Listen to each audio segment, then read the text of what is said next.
মহানবী সাল্লাল্লাহু আলাইহি সাল্লাম একদিন মসজিদে বসে আছেন, সাহাবীরা তাকে ঘিরে আছেন। এমন সময় মহানবী সাল্লাল্লাহু আলাইহি সাল্লাম বললেন, এখন যিনি মসজিদে প্রবেশ করবেন তিনি বেহেশতের অধিবাসী। এ কথা শুনে উপস্থিত সব সাহাবী অধীর আগ্রহে তাকিয়ে রইলেন মসজিদের প্রবেশ মুখে। সবার মধ্যে জল্পনা কল্পনা চলছে, হয়তো হযরত আবু বকর রাদিয়াল্লাহু তাআলা আনহু বা হযরত উমর রাদিয়াল্লাহু তাআলা আনহু অথবা এমন কেউ আছেন যাদের বেহেশতের সুসংবাদ আল্লাহ পাক ঘোষণা করেছেন।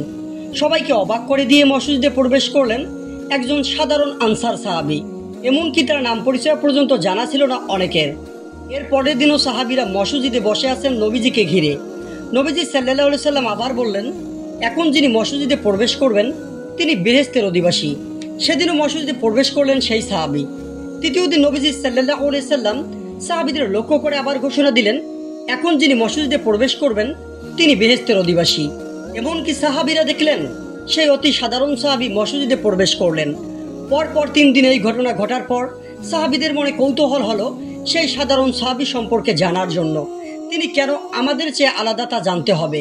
বিখ্যাত সাহাবী হযরত আব্দুল্লাহ ইবনে আমর আল-আস রাদিয়াল্লাহু তাআলা আনহু ভাবলেন, এই সাহাবীর বিশেষত্ব কি তা জানতে হলে তাকে নিবিড়ভাবে পর্যবেক্ষণ করতে হবে। তিনি সেই সাহাবীর কাছে গিয়ে বললেন, আমার বাবার সাথে আমার মনোমালিন্য হয়েছে, তোমার বাড়িতে কি আমাকে 3 দিনের জন্য থাকতে দিবে? সেই সাহাবী রাজি হলেন। হযরত আব্দুল্লাহ রাদিয়াল্লাহু তাআলা আনহু তাকে গভীরভাবে পর্যবেক্ষণ করতে থাকলেন, খুঁজতে থাকলেন কি এমন আমল তিনি করেন। সারাদিন তেমন কিছু চোখে পড়ল না। তিনি ভাবলেন হয়তো তিনি রাত জেগে ইবাদত করেন। না, রাতের নামাজ পড়ে তো তিনি ঘুমাতে গেলেন, উঠলেন সেই ফজর পড়তে। পরের 2টি দিনও এভাবে কেটে গেল। হযরত আব্দুল্লাহ রাদিয়াল্লাহু তাআলা আনহু কোনো বিশেষ আমল বা আচরণ আবিষ্কার করতে পারলেন না যা অন্যদের চেয়ে আলাদা। তাই তিনি সরাসরি সেই সাহাবীকে বললেন, দেখো, আমার বাবার সাথে আমার কোনো মনোমালিন্য হয়নি। আমি তোমাকে পর্যবেক্ষণ করার জন্য তোমার বাড়িতে ছিলাম, কারণ নবীজি সাল্লাল্লাহু আলাইহি সাল্লাম বলেছেন যে তুমি জান্নাতি। আমাকে বলো, তুমি আলাদা কি এমন আমল করো? সেই সাহাবী বললেন, তুমি আমাকে যেমন দেখছো আমি তেমনই, আলাদা কিছু তো আমার মনে পড়ছে না। এ কথা শুনে হযরত আব্দুল্লাহ রাদিয়াল্লাহু তাআলা আনহু তাকে বিদায় জানিয়ে চলে যেতে থাকলেন।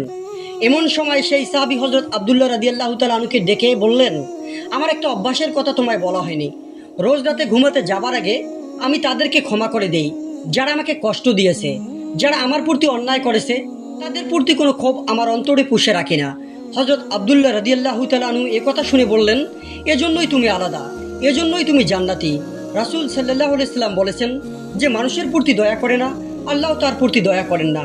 প্রিয় শ্রোতাবিন্দু, ভিডিওটি ভালো লেগে থাকলে ভিডিওটিতে একটি লাইক করবেন, অবশ্যই চ্যানেলটি সাবস্ক্রাইব করবেন। সকলেই ভালো থাকবেন। ধন্যবাদ।